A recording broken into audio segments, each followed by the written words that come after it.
and gentlemen, are you ready?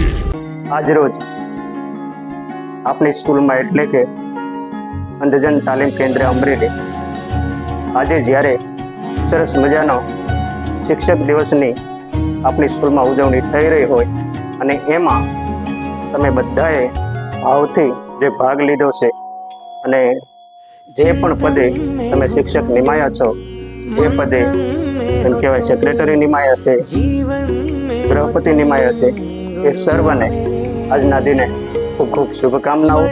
અને તમે આજે જે ભાગ લીધો છે, જે પણ કોઈ પોસ્ટ લીધી છે એ પોસ્ટને નિભાવજો અને આગળ વધી અને તમે શિક્ષક બનો એવી આજના દિવસે સર્વને મારી શુભકામના.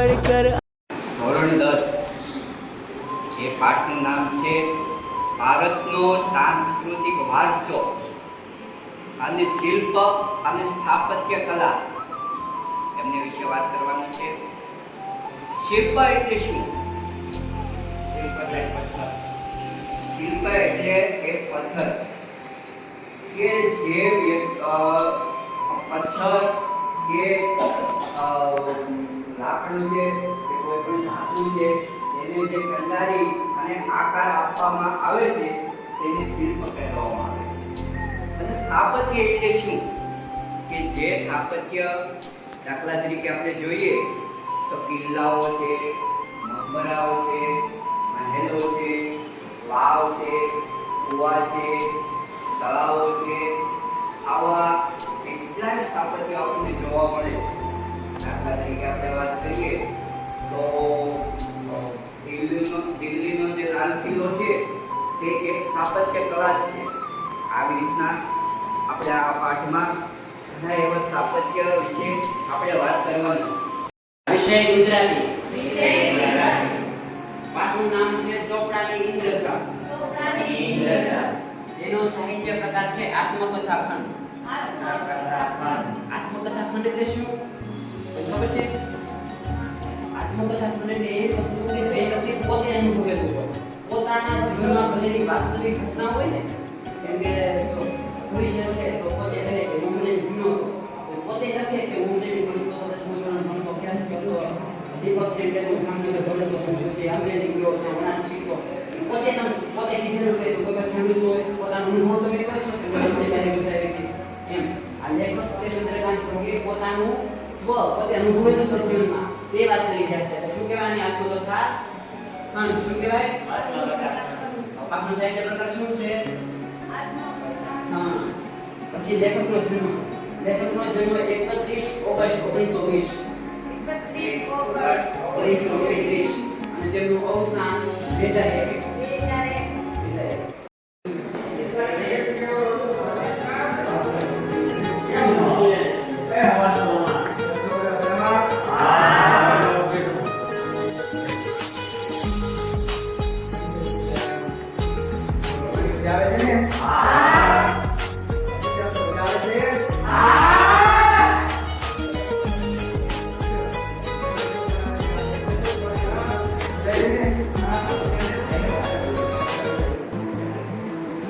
આપણે 5 થી 20 ઘડિયા શીખીએ. 5 થી ચાલુ કરીએ તો હું પહેલા 5 એકા 5 બોલીશ, તમારે 5 એકા 5 બોલવાના. બરાબર? 5 એકા 5 5 દુ 10 5 તેરી 15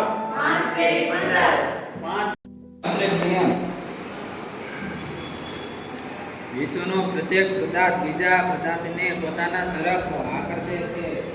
બે પદાર્થો વચ્ચે આ આકર્ષણ બળ તેમના બળના ગુણાકારના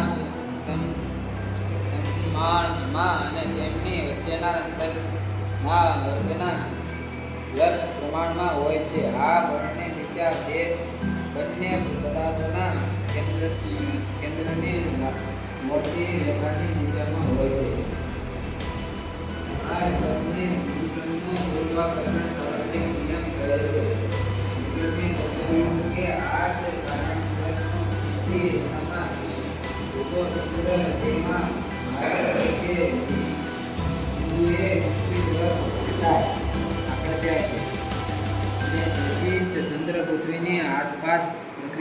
છે. आरं भुजगशयनं पद्मनाभं सुरेशं विश्वाधारं गगनसदृशं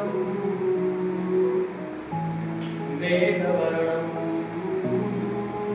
शुभाङ्गम् लक्ष्मीकान्तं कमलनयनं योगिवीर्यानुगम्यं वन्दे विष्णुभयहरं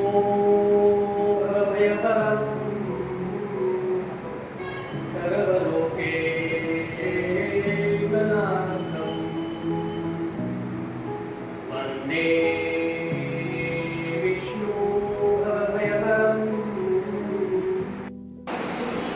looks like forest એટલે કે the dark nights look like forest એટલે કે અંધારી રાત જંગલ જેવી લાગે છે. It seems that if trees are reaching each us, it seems like trees are reaching us. Generally,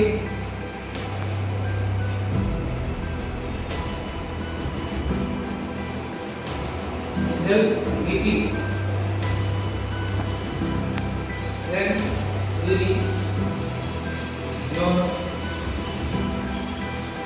journey or a free or bus. કેમ છો બધા મજામાં?